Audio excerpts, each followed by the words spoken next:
নির্বাচনী আইন অনুযায়ী, বিধি অনুযায়ী তাকেও নো ডিউ সার্টিফিকেট তার হলফনামায় দেওয়া উচিত বা বাধ্যতামূলক। কিন্তু আমরা হাজী নুরুলের যে মনোনয়ন দেখেছি, তার হলফনামা দেখেছি, তাতে তিনি নো ডিউ সার্টিফিকেট জমা দেননি। দক্ষিণ কলকাতার প্রার্থী মালা রায়, সেই মালা রায় কলকাতা পুরসভার চেয়ারপারসন রয়েছে। তৃণমূলের দুজন প্রার্থীকে বাতিল করতে হবে দাবি তুলল বঙ্গ বিজেপি। আপনারা জানেন এর আগে বীরভূমে বিজেপির প্রথম প্রার্থী প্রাক্তন আইপিএস দেবাশিস ধরের মনোনয়নপত্র বাতিল হয়ে গেছিল এবং রাজ্য সরকারের বদমাইশির জন্য সেই মনোনয়নপত্র বাতিল হয়েছিল। আপনারা সবাই এতদিনে জেনে গেছেন। এবার বঙ্গ বিজেপির তরফ থেকে অভিযোগ করা হলো দুজন তৃণমূলের প্রার্থীর মনোনয়নপত্র বাতিল করতে হবে। কারা এরা? একজন হচ্ছেন বসিরহাটের তৃণমূল প্রার্থী হাজী নুরুল ইসলাম, অন্যজন হচ্ছেন দক্ষিণ কলকাতার তৃণমূল প্রার্থী মালা রায়। এই দুজনের মনোনয়নপত্র বাতিল হতে হবে, কারণ মনোনয়নপত্রে রয়েছে গন্ডগোল।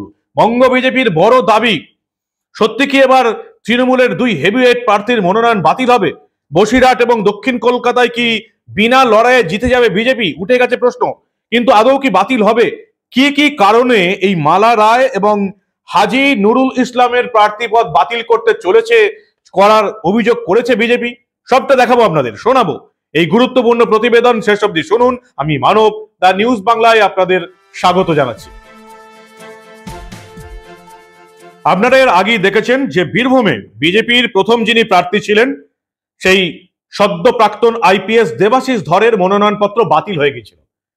দেবাশিস ধর মমতা বন্দ্যোপাধ্যায়ের সরকার যাকে কোনো কাজ না দিয়ে বসিয়ে রেখেছিল, শাস্তিমূলক পোস্টিং দিয়ে রেখেছিল, তিনি বিরক্ত হয়ে আইপিএস থেকে স্বেচ্ছা অবসর নেন এবং বীরভূমে বিজেপির প্রার্থী হন।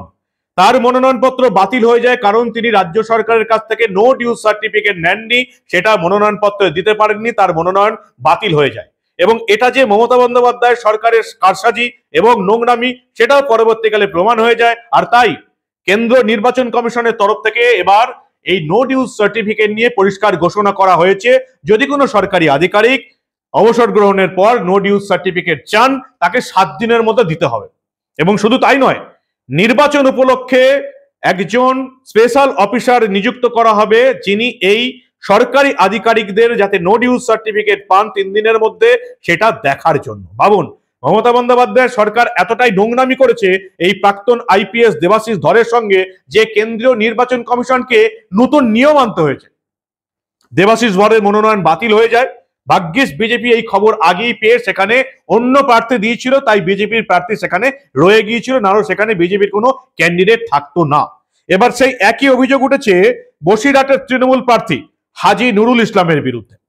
অদ্ভুত অভিযোগ করেছেন বঙ্গ বিজেপির তরফ থেকে তাদের রাজ্য সাধারণ সম্পাদক জগন্নাথ চট্টোপাধ্যায়। তিনি বলছেন যে এই হাজী নুরুল ইসলামও সাংসদ ছিলেন, অর্থাৎ তিনিও সরকারের কাছ থেকে টাকা পেয়েছেন এবং তিনিও সাংসদ থেকে অবসর গ্রহণের পর তিনি নো ডিউ সার্টিফিকেট তিনি জমা দেননি।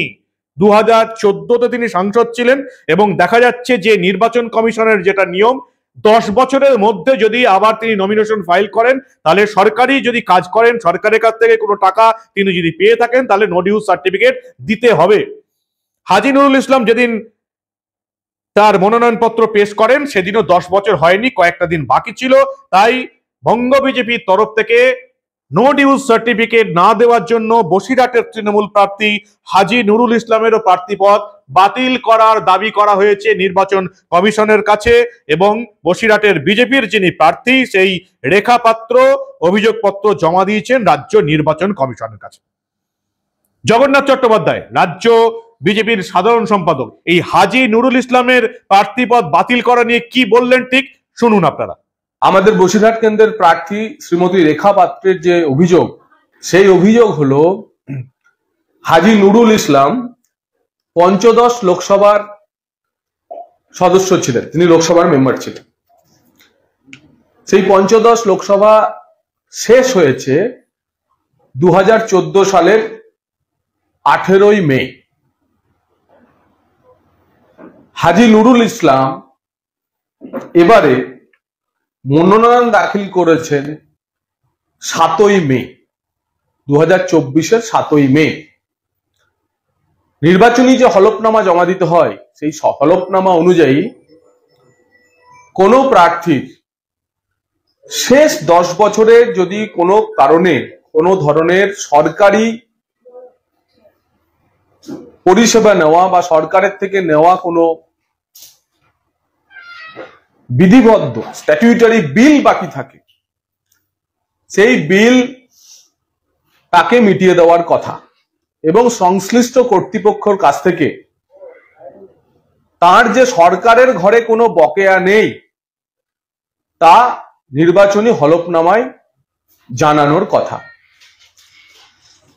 হাজী নুরুল ইসলাম 18ই মে 2014 পর্যন্ত লোকসভার সদস্য ছিলেন। তিনি মনোনয়ন দাখিল করেছেন 7ই মে 2024, অর্থাৎ 18ই মে 2014 থেকে তার 10 বছর পূর্ণ হওয়ার কথা। 18ই মে 2024 10 বছর, কিন্তু সেই 10 বছর পূর্ণ হওয়ার 12 দিন আগে তিনি মনোনয়ন দাখিল করেছেন। তাই নির্বাচনী আইন অনুযায়ী, বিধি অনুযায়ী তাকেও নো ডিউ সার্টিফিকেট তার হলফনামায় দেওয়া উচিত বা বাধ্যতামূলক। কিন্তু আমরা হাজী নুরুলের যে মনোনয়ন দেখেছি, তার হলফনামা দেখেছি, তাতে তিনি নো ডিউ সার্টিফিকেট জমা দেননি। শুধু বসিরহাটের তৃণমূল প্রার্থী হাজী নুরুল ইসলামই নয়, বঙ্গ বিজেপির তরফ থেকে অভিযোগ করা হয়েছে একেবারে দক্ষিণ কলকাতার যিনি প্রার্থী, তৃণমূলের প্রার্থী, সেই মালা রায়ের বিরুদ্ধেও পরিষ্কার অভিযোগ করা হয়েছে যে মালা রায় 2019 থেকে সাংসদ, পাশাপাশি তিনি কলকাতা পুরসভার চেয়ারপারসন এবং কলকাতা পুরসভার চেয়ারপারসন থাকা সত্ত্বেও লোকসভা ভোটে প্রার্থী হয়েছেন এবং এই কলকাতা পুরসভার চেয়ারপারসন এবং লোকসভা ভোট সাংসদ দুটি হচ্ছে অফিস অফ প্রফিট, তারা স্যালারি পান, অফিস অফ প্রফিটের আওতাধীন। তাহলে কেন তার প্রার্থীপদ বাতিল করা হবে না? রাজ্য সাধারণ সম্পাদক জগন্নাথ চট্টোপাধ্যায়, প্রথমে আমরা দেখলাম বসিরহাটের তৃণমূল প্রার্থী হাজী নুরুল ইসলামের প্রার্থীপদ বাতিলের অভিযোগ করলেন এবং তারপর একেবারে দক্ষিণ কলকাতার প্রার্থী মালা রায়ের বিরুদ্ধেও অফিস অফ প্রফিটের কারণে তার প্রার্থীপদ বাতিল করা হোক এমন অভিযোগ করলেন। কি বললেন জগন্নাথ চট্টোপাধ্যায়, শুনুন আপনারা। দক্ষিণ কলকাতার প্রার্থী মালা রায়, সেই মালা রায় কলকাতা পুরসভার চেয়ারপারসন রয়েছেন। কলকাতা পুরসভার চেয়ারপারসন থাকা যে বিধিবদ্ধ আইনগুলি রয়েছে তাতে তা একটি অফিস অফ প্রফিট, এবং পুরনো যে আইন অফিস অফ প্রফিটের, নতুন যে বিজ্ঞাপিত সংস্থাগুলির যে তালিকা, পশ্চিমবঙ্গের যে 30-31টি তালিকা রয়েছে কোন কোন সংস্থা অফিস অফ প্রফিটের মধ্যে পড়বে বা পড়বে না, অর্থাৎ এক্সাম্পটেড যে প্রতিষ্ঠান, তার মধ্যে কলকাতা পুরসভার নাম নেই। তাই কলকাতা পুরসভার চেয়ারপারসন থাকাকালীন তিনি হলফনামা ও সেখান থেকে পদত্যাগ না করে দক্ষিণ কলকাতার প্রার্থী হিসাবে যদি মনোনয়ন দাখিল করে থাকেন, তাহলে অফিস অফ প্রফিট যে আইন তা তিনি লঙ্ঘন করেছেন এবং আমাদের প্রার্থী শ্রীমতী দেবশ্রী চৌধুরী তারও প্রার্থীপদ বাতিল করার জন্য আবেদন জানিয়েছেন।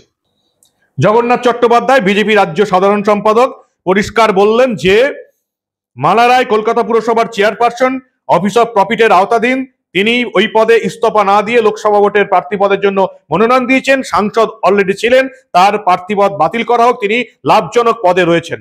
আর অন্যদিকে হাজী নুরুল ইসলাম সাংসদ ছিলেন, তিনি তার নো ডিউজ সার্টিফিকেট জমা দেননি। দুটি কারণের বিরুদ্ধে এই দুই তৃণমূল প্রার্থীর বিরুদ্ধে তাদের প্রার্থীপদ বাতিল করার জন্য নির্বাচন কমিশনের কাছে গেছে বঙ্গ বিজেপি। যদিও মালা রায় তৃণমূলের প্রার্থী, তিনি আবার বলেছেন এতদিন পর বিজেপির হুঁশ ফিরল।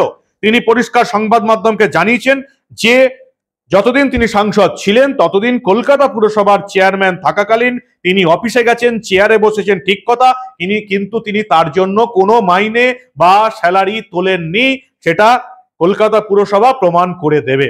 এখন মালা রায় মাইনে তুলেছেন কি তোলেননি, বা চেয়ারপারসন হিসাবে অফিস অফ প্রফিট থাকাকালীন তিনি চেয়ারপারসন থাকাকালীন সাংসদ থাকতে পারেন কিনা, বা এবারে সাংসদ পদের জন্য তিনি তার প্রার্থী পদ মনোনয়ন পত্র দিতে পারেন কিনা, সেটা তো এবার কেন্দ্রীয় নির্বাচন কমিশন ঠিক করবে।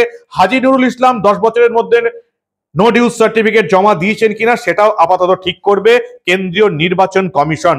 কিন্তু আপাতত যেটা আমরা দেখতে পাচ্ছি যে বীরভূমের বিজেপি প্রার্থী দেবাশিস ধরের প্রার্থী পদ বাতিল হয়ে গেছে এবং তারপর আজকে তৃণমূলের দুজন প্রার্থীর প্রার্থী পদ বাতিল করার জন্য নির্বাচন কমিশনে গেল বঙ্গ বিজেপি এবং জগন্নাথ চট্টোপাধ্যায় যেটা জানাচ্ছেন তাতে বিজেপির তরফ থেকে ইমিডিয়েটলি তার নির্বাচন কমিশনে অভিযোগ দায়ের হয়েছে।